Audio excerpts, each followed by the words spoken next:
who are you? I mean, really, it seems like such a simple question, right? But what if the answer isn't stable at all? Today, we're going to dig into some really powerful research on the refugee experience, and it reveals a pretty startling truth. Our sense of self isn't some kind of fortress. It's more like a frontier, a territory that's constantly being fought over. Most of us just go through life assuming there's a solid, consistent I at our core, the one who's in charge. But what if that self is less like a rock-solid foundation and more like a fragile peace treaty, one that's constantly being negotiated with the world around you? We're going to explore this idea that your identity isn't something you have, it's something you do, a dynamic process that can be thrown into chaos at any moment. So, here's our roadmap. We'll kick things off with a core paradox about what the self even is. Then, we'll see how trauma can completely shatter it. We'll look at this through two just unforgettable stories of survival, before zooming out to see how our groups and communities shape us. And finally, we'll land on the biggest question of all: who's really writing your story?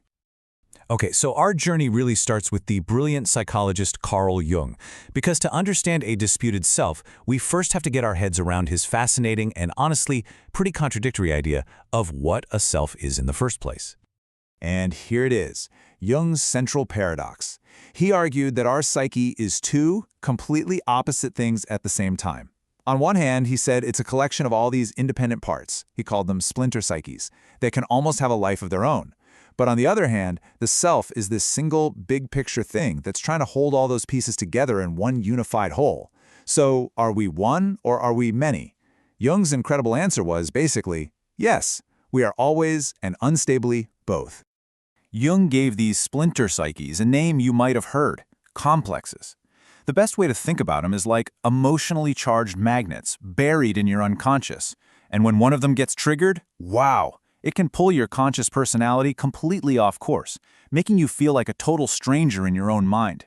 This is such a crucial idea. The I we think we are isn't always in the driver's seat. So, if our self is already this delicate balancing act between one and many, what happens when it gets hit by an overwhelming force? This is where the theory gets put to the ultimate test, through the brutal, real-world lens of trauma. Now, this is so important to get. Trauma is way more than just a bad memory.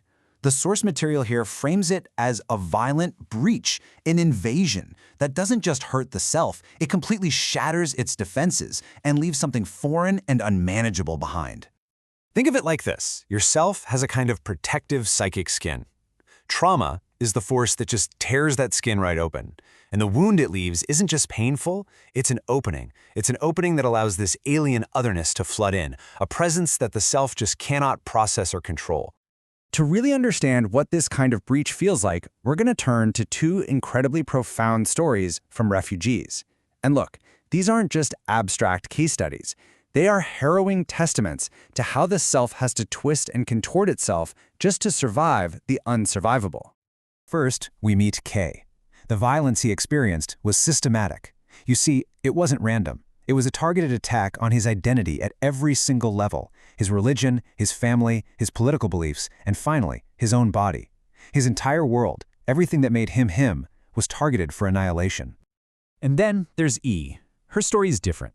Unlike the political violence Kay faced, her trauma started from inside her own family. She was never even given the chance to form a safe self to begin with. Her entire identity was forged in a world of constant exploitation, where just staying alive meant something completely different.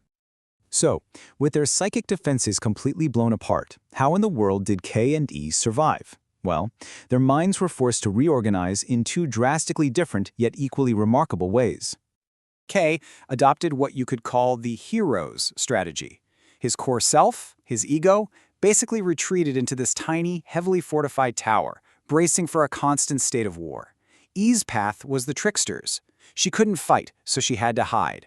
Her self became a master of disguise, wearing this well-arranged mask of beauty and compliance to navigate a world where showing her true feelings was incredibly dangerous. And this is the absolutely devastating result. The trauma became so invasive that parts of their own minds no longer felt like they belonged to them. They became occupied territory, an enemy within. Remember Jung's splinter psyches? Well, in this case, they're no longer just parts of the self. They're experienced as parts of the persecutor, reenacting the abuse from the inside out. Okay, so let's zoom out for a second. This whole concept of a psychic skin doesn't just apply to you and me as individuals. It actually extends to the groups we belong to, our families, our communities, our nations. So this idea of a group container, which comes from the work of Didier Anzieu, has 3 layers. Let's take your country as an example. The real skin is its actual physical borders and cities. The imaginary skin is the shared national story, that feeling of being us. And the symbolic skin? Well, that's the flag, the anthem, the rituals, all the things that signify belonging. And this explains why being forced to flee your home is so profoundly damaging. It's not just about losing a building or a piece of land. It's about losing this collective container.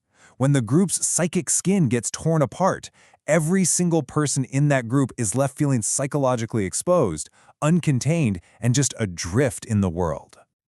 So, where does all of this leave us?